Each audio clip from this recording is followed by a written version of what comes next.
Okay, अब हम देखेंगे मैकल्स डायवर्टिकुलम के बारे में।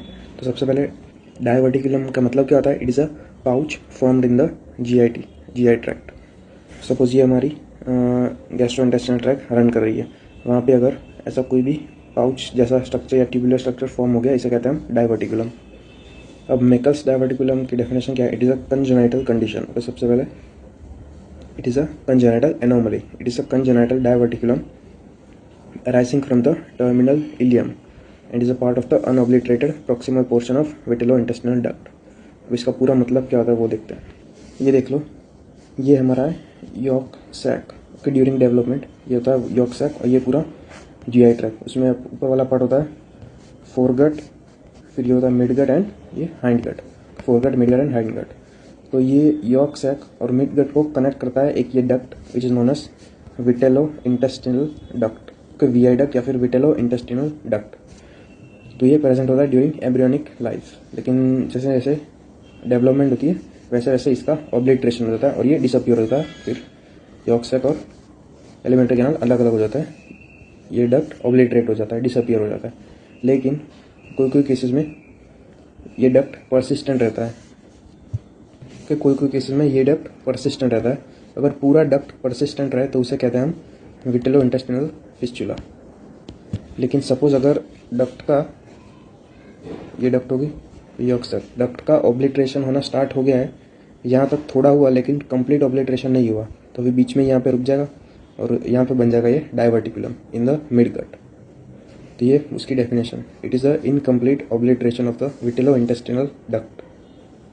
ओके, कंप्लीट ऑब्लिट्रेशन नहीं होगा, incomplete obliteration of vitello intestinal duct, उसके जैसा फॉर्म होगा ये diverticulum which is known as Meckel's diverticulum. अब डेफिनेशन फिर से देखते हैं। इट इज कंजेनाइटल डायवर्टिकुलम, ये देखा हमने, arising from the terminal ileum. Okay, most commonly होता है in the terminal ileum. It is part of unobliterated proximal portion of the vitello intestinal duct. Okay, unobliterated यहाँ पे दिया, it is congenital, it results from incomplete closure of the vitello intestinal duct. Okay, incomplete closure is the most important word, incomplete, ये उसकी definition. अब इसमें आता है एक रूल ऑफ टू। ओके, ये सारे रूल ऑफ टू है। तो इट इज़ 2% कॉमन, उसकी लोकेशन है 2 feet from the ileocaecal wall, कि ये इलियम है और ये सीकम है, यहाँ पे इलियोसिकल वॉल। तो it is 2 feet away from the, या फिर 2 feet proximal from the ileocaecal wall. ये Meckel's diverticulum in the ileum, terminal ileum. फिर it is 2 inch in length. Okay, length में 2 inches. 2% of Meckel diverticulum only will be symptomatic, सिर्फ 2% diverticulum ही symptomatic होता है, rest are asymptomatic. 50% symptomatic are below 2 years of age। 20% हेटेरोटॉपिक epithelium, इतना important नहीं है। Mail to male ratio है 2:1, मतलब फीमेल में ज़्यादा कम होता है कंपेयर टू मेल। ये रूल ऑफ टू फिर से देखते हैं। 2% कॉमन, लोकेशन इसकी 2 feet away from ileocaecal wall, length इसकी 2 इंच। फिर ओनली 2% आर सिम्टोमेटिक और उसमें से भी 50% are below 2 years of age। फिर है female is to male ratio 2:1, ये रूल ऑफ टू। उसके बाद फिर से it is congenital results from incomplete closure of VI duct. It is most common congenital anomaly of small intestine. Small intestine की most common congenital anomaly है। It arises from the antimesenteric border of ileum. Okay, antimesenteric, यहाँ पे mesentery attached होती है, तो इसके opposite side यहाँ से अराइज होगा मैकल्स डायवर्टिकुलम, एंटी मिसेंट्रिक बॉर्डर। और एक important point, it is a true diverticulum. True diverticulum इसलिए क्योंकि it contains all the 3 layers of bowel with independent blood supply। इसकी वजह से ये एक ट्रू डायवर्टिकुलम है। इतने पॉइंट हो गए। अब ये मैकल्स डायवर्टिकुलम में ना प्लूरिपोटेंट सेल्स प्रेजेंट होते हैं, तो उसकी वजह से ये कोई भी टाइप के एपिथेलियम में कन्वर्ट हो सकता है।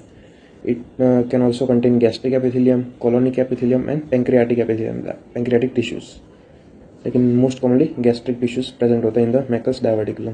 तो गैस्ट्रिक टिश्यू हो गए तो उसकी वजह से एसिड सिक्रेशन भी होगा, अल्सरेशन भी होगा, परफोरेशन भी हो सकता है, वो सब आगे देखेंगे।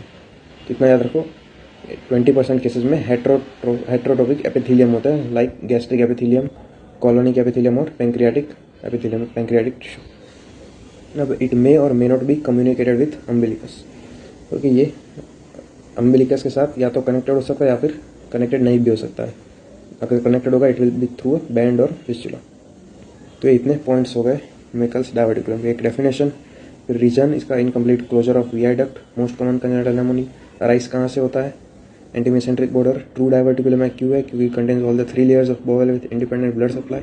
हेट्रोट्रोफिक म्यूकोसा एपिथेलियम प्रेजेंट होता है, most common gastric epithelium. It can be connected और communicated with umbilicus through band और फिस्टुला।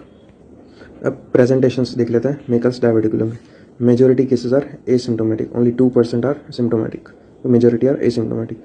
प्रेजेंटेशन होगी most common is the severe haemorrhage form. Okay, Meckel's diverticulum से ब्लीडिंग होगी which will lead to severe haemorrhage is the most common presentation seen in children. और ये bleeding होगी वो stool में भी प्रेजेंट होगी, तो हमें मरून कलर्ड स्टूल दिखेगा which is as melaena. Okay, melaena melaena जो भी हो, in short maroon coloured stool देखने को मिला, मरून कलर ब्लड नहीं। और इनकी ये पेशेंट की एज भी 2 ईयर्स और लेस देन 2 ईयर्स होगी। फिर एक हो गई हेमरेज, फिर दूसरा इंटेस्टिनल ऑब्स्ट्रक्शन भी हो सकता है। ये मेकल्स डाइवर्टिकुलम कभी कभी इलियम के अराउंड ही बाउंड हो जाता है, इलियम के अराउंड ही बाउंड हो जाता है और it can cause intestinal obstruction, या फिर ये वॉल्स की अधेशन हो जाती है, उसकी वजह से भी ऑब्स्ट्रक्शन हो सकता है। Intestinal obstruction due to bands adhesions and interception. फिर एक है थर्ड है परफोरेशन, गैस्ट्रिक म्यूकोसा होगा, एसिड सिक्रेशन होगा, अल्सर हो सकता है, अल्टीमेटली परफोरेशन भी हो सकता है which can cause peritonitis, peritoneum का इन्फ्लेमेशन। फिर ये भी वही interception and volvulus of small bowel. फिर पेप्टिक अल्सर, हमने देखा अगर गैस्ट्रिक म्यूकोसा होगा तो फिर पेप्टिक अल्सर फॉर्म हो सकता है। फिर है डाइवर्टिकुलाइटिस, मेकल्स डाइवर्टिकुलम का ही इन्फ्लेमेशन होगा which will mimic features of acute appendicitis. तो ये एक डिफरेंशियल डायग्नोसिस हो गया एक्यूट अपेंडिसाइटिस, तो डाइवर्टिकुलाइटिस हो सकता है और 6%। फिर 7th है एक इम्पोर्टेंट हर्निया। अगर सपोज इंग्वाइनल या फिमोरल हर्निया हुआ तो मेकल्स डाइवर्टिकुलम उस हर्निया में प्रेजेंट हो सकता है as a content in the hernial sac. तो अगर मेकल्स डाइवर्टिकुलम प्रेजेंट होगा as a content in the hernial sac तो उसे हम कहेंगे Littre's hernia. Littre's hernia, presence of Meckel's diverticulum in hernial sac as a content. It can be inguinal or femoral hernia. ये था 7th। फिर एक है इन साइलेंट मेकल्स डाइवर्टिकुलम, मतलब इन शॉर्ट एसिम्टोमेटिक। और हमें पता कैसे चलता है कि मेकल्स डाइवर्टिकुलम है या नहीं है? ड्यूरिंग लेप्रोटोमी या लेप्रोस्कोपी या कोई भी रेडियो आइसोटोप स्टडी। फिर लास्ट है कार्सिनोइड, कार्सिनोइड में भी कन्वर्ट हो सकता है। तो ये फीचर्स हो गए सारे मेकल्स डाइवर्टिकुलम के। इसका डायग्नोसिस मोस्ट कॉमनली होता है through technetium scan. Okay, technetium radio isotope scan, उसमें टेक्नीशियम है technetium 99। Okay, technetium 99 radius isotope scan. ये क्या करता है, जो हेट्रोटोपिक म्यूकोसा था, हेट्रोटोपिक मोस्ट कॉमनली था गैस्ट्रिक म्यूकोसा, तो हेट्रोटोपिक गैस्ट्रिक म्यूकोसा आइडेंटिफाई करता है इन द मेकल्स डाइवर्टिकुलम। तो उससे भी हमें पता चल जाता है कि यहाँ पे मेकल्स डाइवर्टिकुलम है। फिर ये एक तो गैस्ट्रिक म्यूकोसा डिटेक्ट करता है, दूसरा ये ब्लीडिंग भी डिटेक्ट कर सकता है। कोई मिनिमल ब्लीडिंग भी डिटेक्ट कर सकता है, लाइक 0.1 ml पर मिनट। तो इसलिए technetium radio isotope scan is the investigation of choice कह सकते हो फॉर मेकल्स डाइवर्टिकुलम। ये क्या डिटेक्ट करता है? एक heterotopic mucosa which is gastric mucosa most common, दूसरा bleeding. Okay, minimal bleeding 0.1 ml per minute, उतनी ब्लीडिंग भी ये डिटेक्ट कर सकता है टेक्नीशियम 99 स्कैन। फिर एक्सरे एब्डोमेन करेंगे to see the complications like obstruction, perforation. फिर लेप्रोस्कोपिक भी एक अच्छी इन्वेस्टिगेशन है, उससे भी पता चल सकता है लेप्रोस्कोपिक। फिर small bowel enema under fluoroscopy, मतलब हम कॉन्ट्रास्ट इंजेक्ट करेंगे इन द स्मॉल इंटेस्टाइन, फिर उसे हम रेडियोलॉजिकली या एक्सरे के थ्रू देखेंगे तो उससे भी पता चल सकता है। It is the most accurate investigation, probably the most accurate. तो ये मेन इन्वेस्टिगेशन होगी, एक technetium 99 scan, X ray to see the complications, laparoscopy and fluoroscopy. ये डायग्नोसिस। उसके बाद ट्रीटमेंट, मोस्टली एसिम्टोमेटिक पेशेंट्स होंगे तो they can be left alone, no intervention is required. अगर पेशेंट सिम्टोमेटिक है और इंडिकेशंस ऑफ सर्जरी प्रेजेंट है, तो और इंडिकेशंस कौन सी होंगी? तो जब भी बेस नैरो होगा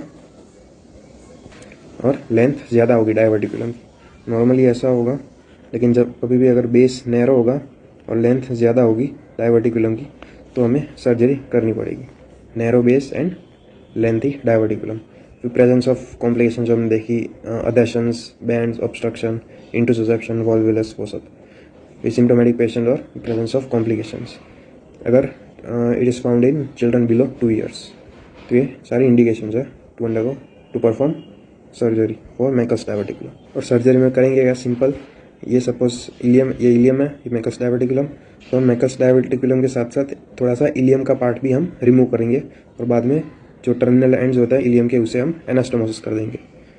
इतना ही करना होता है, rejection of the short segment of ileum containing Meckel's diverticulum end to end anastomosis is done.